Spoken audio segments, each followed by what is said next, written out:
हरिः ओं श्रीगुरुभ्यो नमः। श्रुतिस्मृतिपुराणानामालयं करुणालयं नमामि भगवत्पादशङ्करं लोकशङ्करं शङ्करं शङ्कराचार्यं केशवं बादरायणं सूत्रभाष्यकृतौ वन्दे भगवन्तौ पुनः पुनः।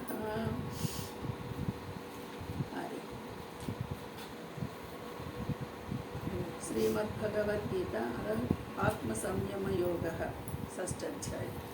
ఇవాళ 6వ అధ్యాయము 29వ శ్లోకం. సర్వభూతస్థమాత్మానం సర్వభూతాని చాత్మని ఈక్షతే యోగయుక్తాత్మా సర్వత్ర సమదర్శనః. సర్వభూతస్థం ఆత్మానం సర్వభూతాని చ ఆత్మని ఈక్షతే యోగయుక్తాత్మ సర్వత్ర సమదర్శనః. పద విభజన. ఇక్కడ యోగయుక్తాత్మ ఈ పదాన్ని తీసుకుంటే సర్వవ్యాపమైనటువంటి అనంత చైతన్యమునందు ఏకీభావ స్థితి యోగ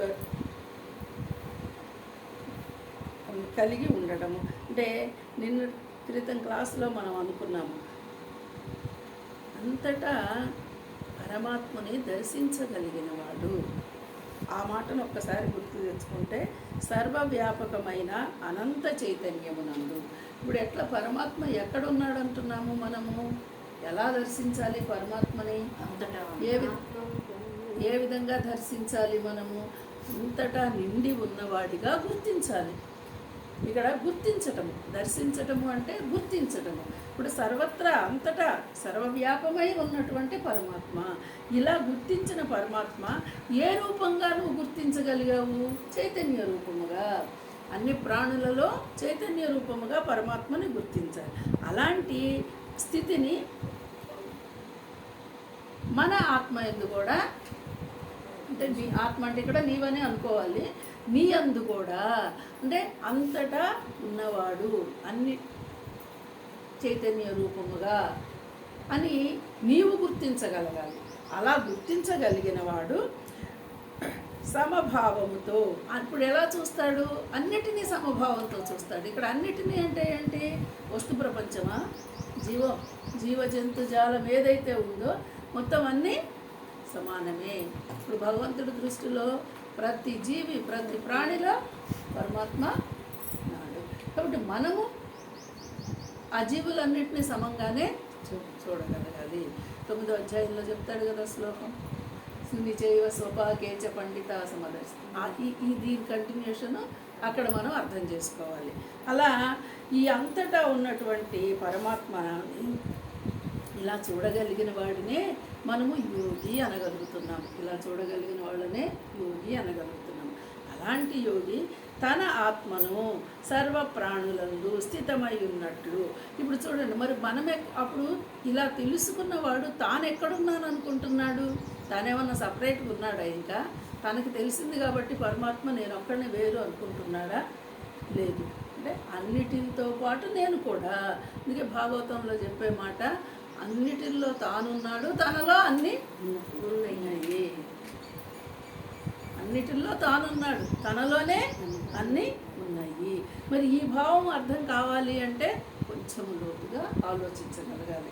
అలా ఆలోచించగలిగిన వాళ్ళు, అలా తెలుసుకున్న వాళ్ళు సర్వ ప్రాణుల యందు స్థితమై ఉన్నట్లుగా మరియు అన్ని ప్రాణులను అన్నింటినీ తన యందు చూడగలిగినట్లుగా.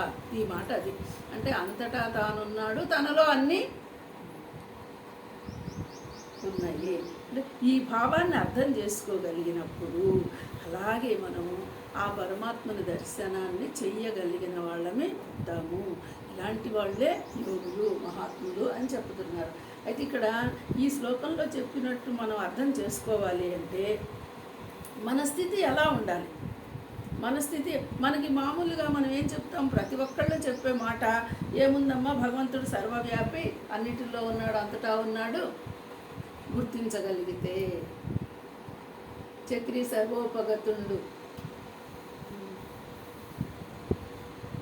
కదా, ఎందెందెతకి చూచినందే కదా దానవాగ్రిని అంటే అక్కడ దానవాగ్రిని ఆ మాట ఒకసారి గుర్తు తెచ్చుకుంటే, ఓ రాక్షసరాజా నువ్వు చూడగలిగితే, మరి ఇప్పుడు మనలో ఉన్నటువంటి రాక్షస గుణాలని ఆసురీ గుణాలను పక్కకు పెట్టగలిగితే మనం కూడా అంతట్లోనూ చూడగలుగుతాము.